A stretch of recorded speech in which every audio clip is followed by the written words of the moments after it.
So we are live in Seattle this morning with an exclusive interview with Andy Jassy, of course, the CEO of Amazon, just out this morning with his second annual shareholder letter, now as CEO. And we had an opportunity to spend some time with you last year at this time. But what a year. It's been a challenging year. You talk about your optimism, but I want to talk about sort of what's happened over the last year. There's some new news in this about some of the corporate layoffs and where you see this company at the same time in terms of thinking about investments in the future and what that balance looks like. Yeah, well, it's I think when you I'm very optimistic about what lies ahead for Amazon, and I think there are a lot of reasons for it. I'd start with just a couple data points. If you look at our two largest businesses, if you look in our stores business, which is our retail business, we still only have, even though it's about a $434 billion business, we still only have about 1% of the worldwide market segment share in retail, and 80% of it still lives in physical stores.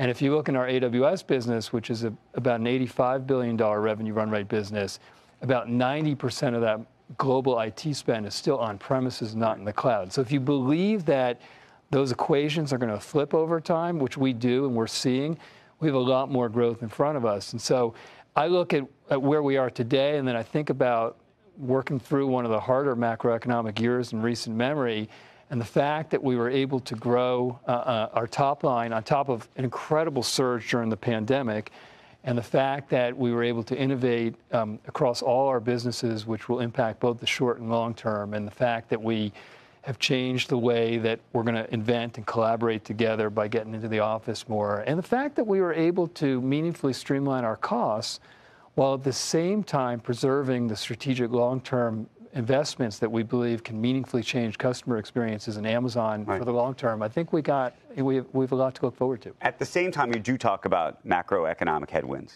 especially in the context of AWS. How do you see that playing itself out? We keep talking about the R word, recession. Do you see that upon us here?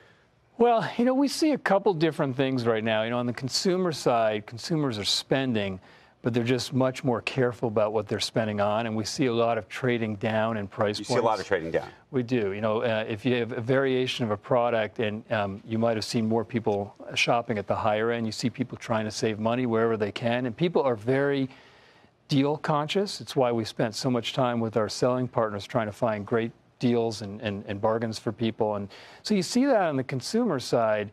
On the enterprise side, most companies are trying to find ways in an uncertain economy to save money however they can. And that impacts, in our enterprise business, it impacts things like advertising, as you see around the industry, but also in people's technology infrastructure spend. And so, in the case of AWS, we're spending a lot of our time trying to help customers save money at this point. And one of the great things about the cloud and AWS is that when you have much more demand, you can seamlessly scale up. And if you don't have that demand, you can give it back to us and stop paying for it. That elasticity is very unique in the cloud. You don't get that on premises. And so because we're trying to build a set of customer relationships in a business that outlast all of us and are not optimized for any one quarter or year, we're spending most of our time trying to help our customers save money. And what most of them tell us is they say, look, we're not really cost cutting, we're cost optimizing.